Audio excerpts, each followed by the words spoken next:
This movie is Harold and Kumar meets L Word. Hello. My name is Mai Mai. I'm just a random person on the internet with a YouTube channel and a big mouth. I am finally getting out of my rut of just watching the same movie shows over and over again and playing the same games over and over again. And I'm finally going back to the movies now. So I saw Drive-Away Dolls. This movie has snuck up on me. I only saw a trailer for the first time about a week ago, and I was completely like shocked how fun it looked, and I was like, I gotta see this immediately. So then I saw the movie and I had a good time. But let's talk about it. Drive-Away Dolls is this comedy road trip kind of movie. It's been a while since we've had one of those, with two leading ladies being who we follow throughout this movie, with a few people thrown into the mix.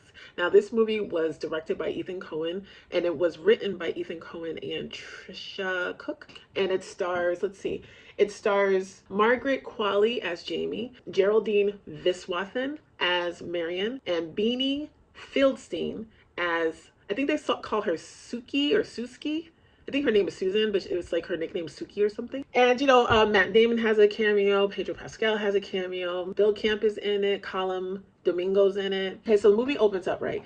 Pedro Pascal's character has a briefcase with him. He's like lurking in a bar, he's lurking in the alley trying to get away because he's feeling paranoid, and people are after him, or more so they're after what's in his briefcase. You don't know what's in that briefcase until more than halfway through the film. Whatever you think it is, it's not that. I bet you. Write in a comment what you think is in that briefcase. So after that opening scene, we go to Jamie. Now, Jamie, she likes the ladies, okay? She loves the ladies, okay? Loves them so much she's in a relationship with one, but that's not who she's with in the beginning of this movie. And right out of the gate, boobs. Jamie likes the ladies, and she gets caught by her girlfriend liking the ladies too much, if you know what I mean. Her friend Marion, she is very buttoned up. She's very conservative. She's also feeling like she's in like a funk, in a mood, like she's feeling like I'm kind of grouchy, I'm snapping at people at work, I need to get away. I'm gonna go see my aunt in Tallahassee, right? After Jamie has her confrontation with her girlfriend who caught her cheating, she's like, oh my God, I need to get away, I need to start fresh, I need a break. And she's like, I'll go on this road trip with you to see your aunt. So they go to a place to rent a car. Now, this place is called Curly's. As they're approaching Curly's, he's on the phone getting instructions that to expect some people who are going to Tallahassee. They get this particular car because the goods are inside. So he's like, got it, yeah, okay, yeah. And when he turns around, the girls are there like, we want to rent a car and go to Tallahassee. Mistaken identity ensues. He gives them a car. They have no idea that this is not the car they should be taking. They have no idea there's something in the trunk. They're just like, let's go on a road trip. They're like checking out like gay clubs and gay bars, on the lesbian clubs and lesbian bars on the way down to Tallahassee. Jamie's all like, oh, let's have some fun. When was the last time you got some sugar, And Marion's all like, oh, it's been a while and this isn't me, blah, blah, blah. Meanwhile, on the flip side, the two men who were supposed to get the car show up at Curly's. Car is not there. Their boss comes and is like, what's going on? Yikes. Okay, so then you have this going on. You have these two women going on this road trip, just trying to have a good time, trying to get to their destination. And, you see their plus and minuses when it comes to their friendship. Then on the other side, you got the two guys trying to follow the trail. Where were they last? Who was put down as an emergency contact on the rental?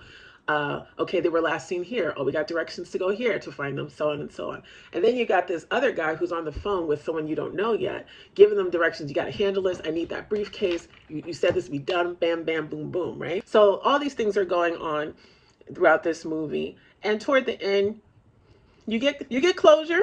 You get closure. Some goofy things happen. Some funny things happen. Some cute things happen. Is it raunchy? I think it's a little raunchy. We're adults. So this is the movie. I don't want to give too many information now. If you want to see this, I'm trying to do my review spoiler free if possible. Now let's get down to the review. This movie is the L Word meets Harold and Kumar Go to White Castle. That's the best way I can describe this movie. I am fine with sexuality. I'm totally fine with people's sexuality and preferences. I really am. I have some myself. I have, my preferences and sexuality as well. but I am a prude when it comes to intimacy in movies. Especially if it's something about being in public. If I'm home and something happens on the screen, I'm like, I'm totally immature. But when it's like people are in the theater and like there's a sex scene, I'm like, oh my god, this is so private. I'm a prude. I'm a prude. I can't. I just want to make sure you know that if you're not comfortable with lesbian relationships on the screen, maybe this isn't for you. Or if you're a prude like me, just be ready for it. It's very it's sexual. It has sexual moments. It was a good time. We had a good time. To quote one of my friends that I was with watching it, I didn't learn anything from it, but I had a good time. And that's all it was. It was a good time. I don't think going to the movie theater added anything to this experience other than instant gratification. I saw the trailer for the first time a week ago. It released. I saw it, instant gratification. I'll probably watch this again. Most likely I'm going to watch this again. I might even own this in the future because I did like it. It was a Coen brother. They've done things like Oh Brother Where Art Thou, Raising Arizona, Fargo. What was that other movie? Yeah, True Grit. Yeah, True Grit. Burn After Reading, No Country for Old Men. That's the one I was thinking. They've done so many movies. Okay, they've done a lot of really good movies too. Oh, The Big Lebowski. Thank you. And there's road trip movies out there. There's literally the movie Road Trip. There's Girls Trip, Bad Trip, Harold and Kumar Go to White Castle. There's all those kind of movies. And this movie felt familiar and fresh at the same time. I will give it that. It was familiar yet fresh. And I really liked it. The runtime was only like 84 minutes. Didn't feel too short. Didn't feel too fast, at least for me. And it was a good time. Is this worth your gas money to see? Only if you want the instant gratification. If you don't feel like you can wait 2 to 3 months to see this movie, okay, go. I don't think you'll be disappointed personally. So the directing was good. All the acting was good. The music was good. Turn-offs of the movie for me, I would have to say, I don't know if it's a turn off, but it's more like there were certain transitions between, you want to call them chapters, acts. There were certain transitions in between certain parts. I called it like a trippy loading screen because that's almost what it looked like to me. It was 70s. It had all these colors and the music. It seemed very like hippie 70s kind of painterly watercolor color transitions and stuff. I have a theory of what those transitions were. But that theory would mean going into spoilers.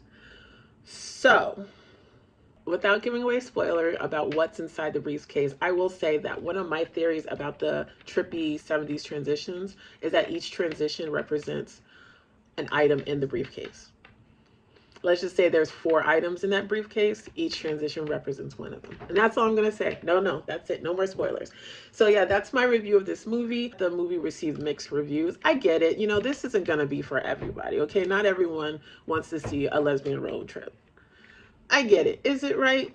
To each his own. I enjoyed the movie. I'm probably going to watch it again or own it. But again, I was into the L Word meets Harold and Kumar Go to White Castle meets Road Trip.